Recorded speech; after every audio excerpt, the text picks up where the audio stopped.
Related party disclosure में control का meaning समझ लिया, इन्फ्लुएंस का मीनिंग समझ लिया, रिलेशनशिप का मतलब समझ लिया, ऑब्जेक्टिव समझ लिए। अब बात समझनी है 5 रिश्तों की, कि वो 5 रिश्ते कौन से हैं जो हमारे रिलेटेड पार्टी डिस्क्लोजर्स में इफेक्ट करते हैं।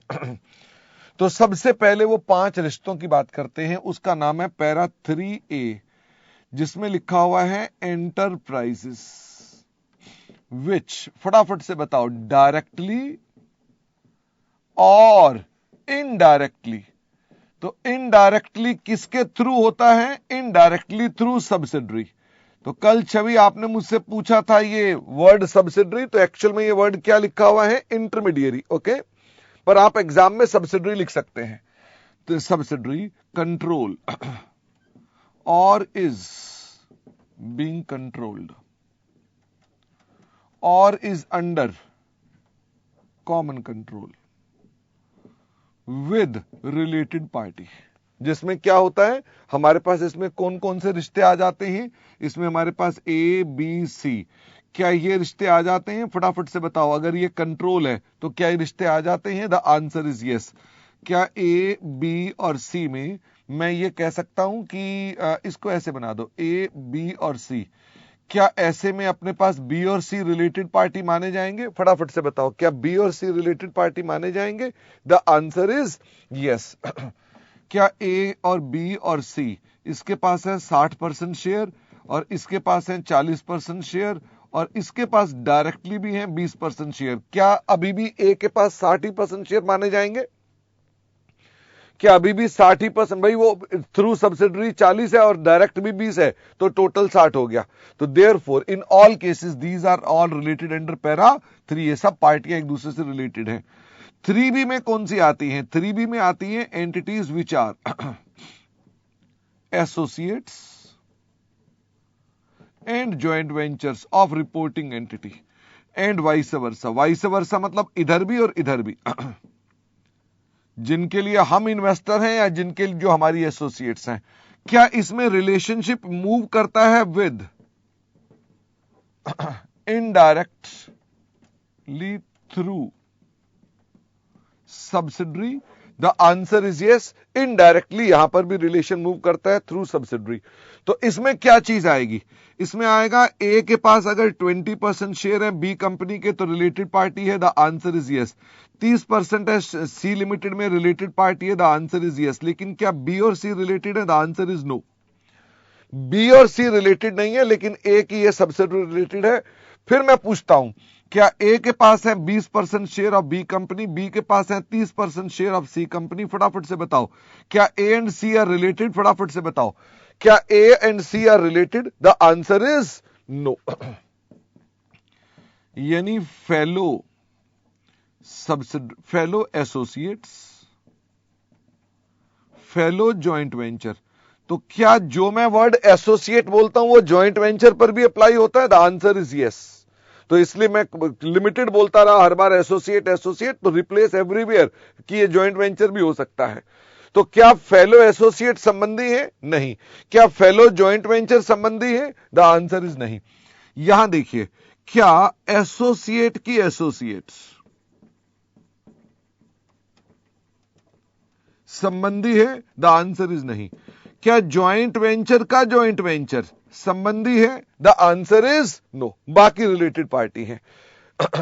क्या A के पास 60% शेयर है B कंपनी के, इसके पास 30% शेयर है C लिमिटेड के, क्या ये रिलेशन चलेगा through subsidiary? The answer is yes. ये रिलेशन चलेगा थ्रू सब्सिडरी, ये नहीं, इसमें कोई दिक्कत नहीं। A and C are related.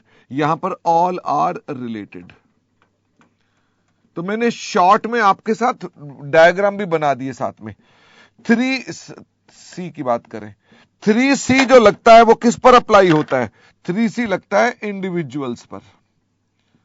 जब मैं बोलता हूं इंडिविजुअल्स, तो क्या इसके अंदर इंक्लूड की जाती है इनकी फैमिली भी?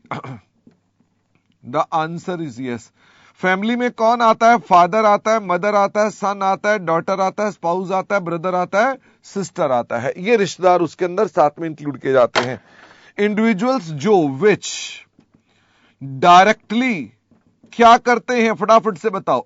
विच डायरेक्टली क्या करते हैं? कंट्रोल, सिर्फ कंट्रोल था कि एसआई भी था? फटाफट से बताओ, विच डायरेक्टली कंट्रोल या एसआई भी था? दोनों था। या विच इनडायरेक्टली, इनडायरेक्टली किसके थ्रू? थ्रू सब्सिडरी, मतलब जहां पर इंडिविजुअल ऑलरेडी उसको मोर देन 50% ओन करता है, उस केस में अगर वो उसे कंट्रोल कर रहा है या एसआई कर रहा है तो रिलेटेड पार्टी मानी जाएगी। ये पैराग्राफ किसके लिए है? इट्स ओनली फॉर 3C, क्योंकि बहुत सिंपल है, इसका फोटो बनाने की आवश्यकता नहीं। 3D में क्या ये भी इंडिविजुअल्स के लिए है? केएमपी, क्या केएमपी सारे इंडिविजुअल्स ही होंगे? The answer is yes. तो मुझे बताओ, क्या इसमें भी इंक्लूड करनी है हमने family? The answer is yes. Family का मतलब वही है जो ऊपर लिखा हुआ था। तो मैंने कहा इंक्लूडिंग फैमिली, क्या ये भी हमारे रिलेटेड पार्टीज है? द आंसर इज यस, ये भी रिलेटेड पार्टीज है। मुझे फटाफट से बताओ, केएमपी कौन होते हैं? ये वो पर्संस होते हैं with those who are having authority and responsibility of, बताओ कौन सी? Planning, directing and control. ध्यान रखना, केएमपी में नॉन एग्जीक्यूटिव डायरेक्टर्स नहीं आते। नॉन एग्जीक्यूटिव डायरेक्टर मतलब जो एक्चुअल में पार्टिसिपेट नहीं करते, लेकिन हमने उनको डायरेक्टरशिप दे रखी है, वो इसमें इंक्लूड नहीं करेंगे।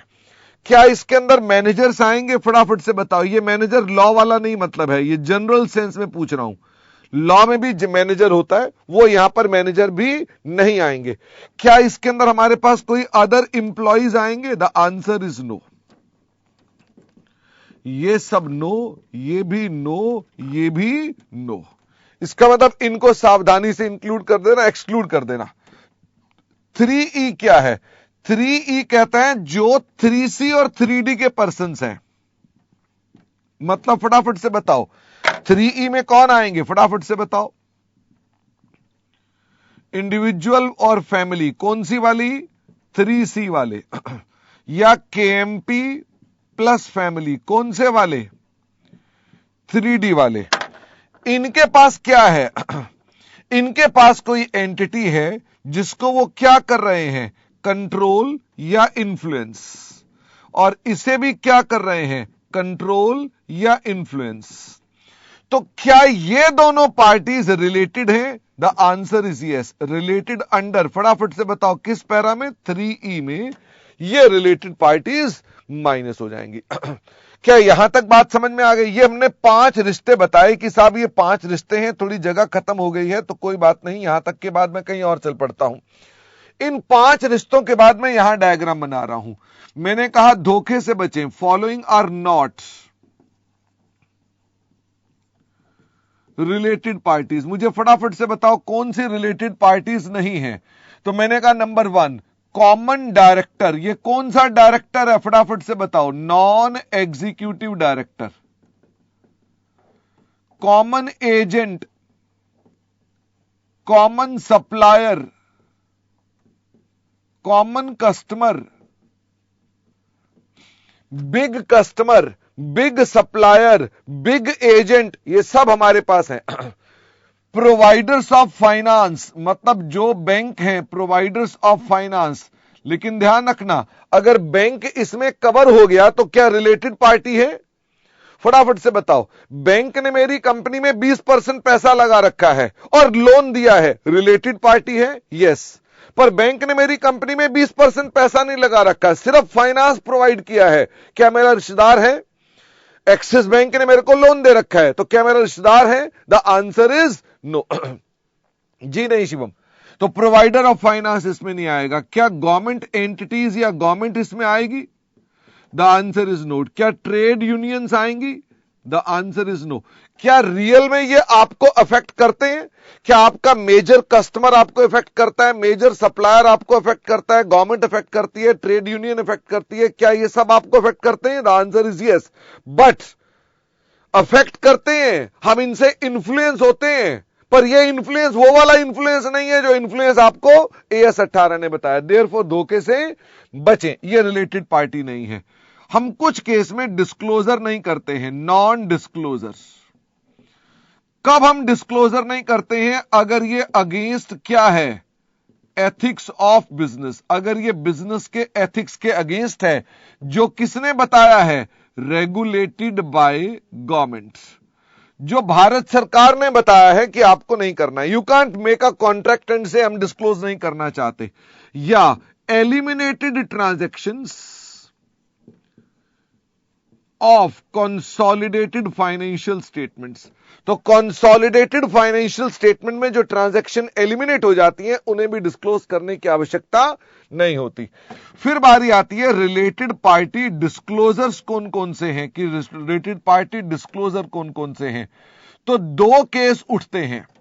अगर मैं कहूं आपके पास ये रिलेटेड हैं due to control and no transactions, मतलब कंट्रोल से संबंध है और ट्रांजैक्शन कोई हुई नहीं, क्या डिस्क्लोजर होगा कि नहीं होगा? फटाफट से बताओ। भाई मैं आपसे कह रहा हूं कि ट्रांजैक्शन नहीं हुई, तो कितने डिस्क्लोजर होंगे? दो डिस्क्लोजर होंगे। नेम का डिस्क्लोजर होगा और किसका डिस्क्लोजर होगा? नेचर ऑफ रिलेशनशिप का। ट्रांजैक्शन के डिस्क्लोजर नहीं होंगे। और अगर मैं कहूं अदरवाइज, जहां पर भी रिलेटेड हैं एंड ट्रांजैक्शंस भी हैं, वहां कितनी बातें डिस्क्लोज होंगी? वहां 7 बातें डिस्क्लोज करनी पड़ेंगी। वहां कितनी बातें डिस्क्लोज करेंगे? 7 बातें बताएंगे। कौन कौन सी 7 बातें बताएंगे? Name of related party, nature of relationship, nature of transactions, volume of transaction. थोड़ा छोटा छोटा ही लिखना पड़ रहा है क्योंकि जगह ही खत्म हो गई मेरे पास, लेकिन कोई बात नहीं, आपके नोट्स में तो लिखा हुआ है। एलिमेंट्स ऑफ ट्रांजैक्शन, मतलब वो ट्रांजैक्शन जो थी, क्या वो ठीक दाम पर हुई कि नहीं? कहीं ऐसा तो नहीं कि उसके अंदर घोलमाल था। अच्छा, घोलमाल नहीं हो तो डिस्क्लोजर होगा? घोलमाल नहीं हुआ, क्या डिस्क्लोजर तब भी होगा? The answer is yes. तुम कौन होते हो जज करने वाले गोलमाल है कि नहीं है? ओके, इसलिए गोलमाल है तो भी बताओ, नहीं है तो भी बताओ, बताना आपने है। मुझे बताओ, अगर आपने कोई बेड डेट्स कर दिए या कोई डिस्काउंट दे दिया या कोई भी और फेवरेटिज्म कर दिया, आपने कोई फेवर की है, क्या आपको डिस्क्लोज करना पड़ेगा? The answer is yes.